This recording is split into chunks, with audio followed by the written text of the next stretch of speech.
Exceptional IPA. Let's crack open the cheese, folks. So, welcome to the shed. I'm Even Star, and this is the beer review. And I threatened you all on Twitter that I might do a live review of this crazy thing. And this is a cheese in honor of Swizzels Matlow's 70th anniversary of their Parma Violets. Actually, no, it's not their Parma Violets, it's of their brand, so their Swizzels brand. And if you grew up in England, you'll be familiar with these things.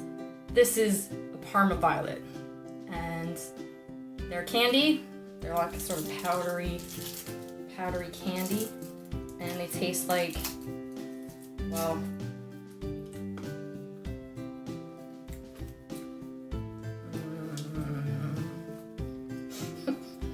I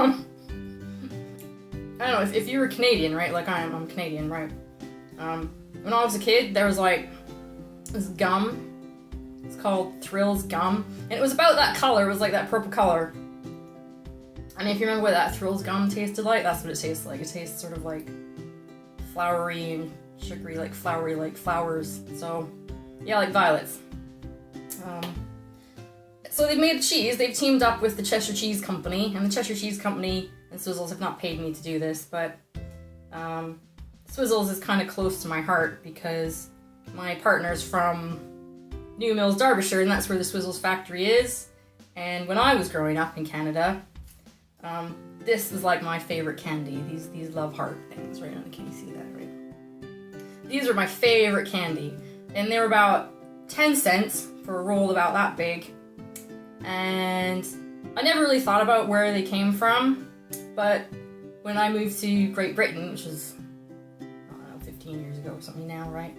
I learned that they're made by Swizzels Matlow in, like, if you ever wanted to picture a Willy Wonka candy factory, they've got this old stone Victorian candy factory in the Peak District in Derbyshire up in the northwest of England. And they make these, right? So, if you ever get a chance to go to New Mills, go to New Mills. It's a beautiful place. Derbyshire is beautiful. The Peak District's beautiful. Manchester's wonderful. You know, so if you're coming to England, you know, skip London, skip Stonehenge, go to the northwest, and you'll see some very beautiful countryside and meet some very friendly people. Alright, so the beer I've chosen to go with this cheese is Sharp's Wolf Rock Red IPA, which is interesting. I like a red beer, like a red rye beer especially. Now this isn't really craft beer because it's made by Molson Coors apparently, so sorry about that. But they are making it in England, in Cornwall apparently. And it's ripe fruit, spicy, sweetness, citrus, roasted berry fruit, best served chilled. I always serve my bottled beer chilled. So it's supposed to go with charcuterie, smoked fish, or cheddar. This is from the Cheshire Cheese Company, a kind of, well, I guess it's Cheshire cheese, not cheddar, but I thought maybe the fruity beer would go with sort of fruity, sweet cheese. So let's get Beer Tiki to help me out with this. There you go. And I got my dimple pot.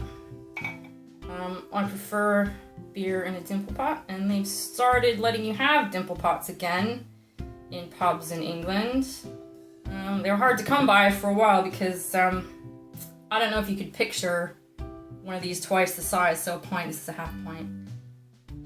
A drunk person, angry person kind of holding on to that, right? You could do a lot of damage. So they were really hard to get for a while in pubs, but they've started kind of using them again now, and I do prefer ale in a dimple pot. So I've got my beer, it's a bit fizzy. Let's crack open the cheese, folks. So it comes sort of wrapped in this waxy finish, and let's see what color. It looks kind of pink, which, you know, the candies are kind of pink. And it is quite purple. It smells cheesy, but also kind of fruity. Right, and the cheese itself, the texture is kind of crumbly, creamy. So it's got some texture to it. So let's have a go, shall we? Let's have a go.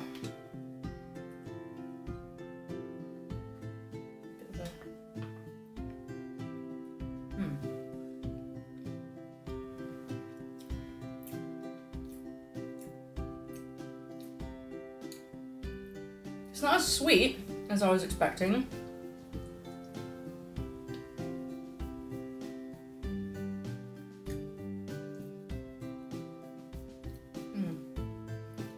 You do get a little bit of the violet flavor in there.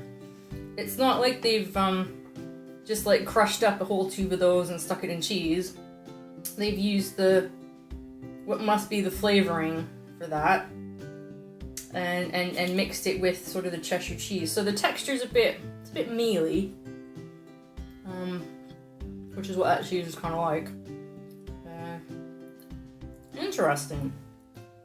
I was expecting more of a dessert cheese. So I'm gonna try some of this red IPA. So you can see the color there. Is there more browny than red? I've had redder beers than that for sure. Smells quite fruity and malty. So label doesn't lie there. Sometimes they lie.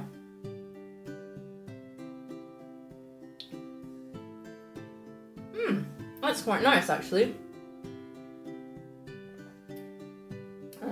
Like most bottled beers, it's got that bit of fizz, which kind of takes the flavor, but yes.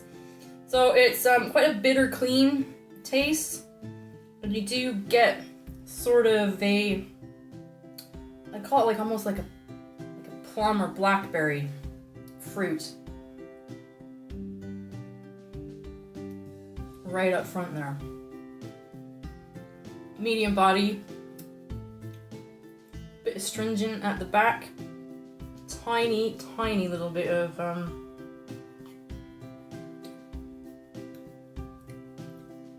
sort of licorice at the end. Very aromatic. That is a pleasant beer. If you're going for a red beer, I actually find it difficult to find dark bottled beers that I like, but I'd probably drink that again, definitely. That's a Sharps Wolf Rock. Ooh. Exceptional. So not just any IPA. Exceptional IPA. Right. Well, I hope you enjoyed that. Or at least you found it interesting. You know, if you liked it, maybe I'll do this again. It's quite a big range of craft beers you can get in bottles these days, depending on where you go. Might not do the cheese again. So yeah, if you liked it, let me know, and let's do this again sometime. So, see you later.